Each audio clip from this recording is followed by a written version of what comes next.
बहू अभी तक सहन साफ नहीं हुआ। जी सास अम्मी, अभी कर देती हूँ।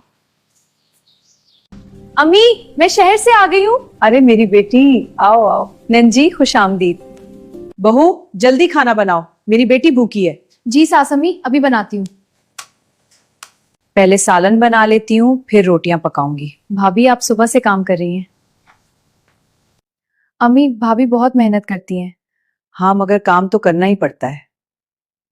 ओह, मुझे चक्कर आ रहे हैं। सास अम्मी, आप बैठ जाए, मैं पानी लाती हूँ। शुक्रिया बेटी। ये दवा ले लें सास अम्मी।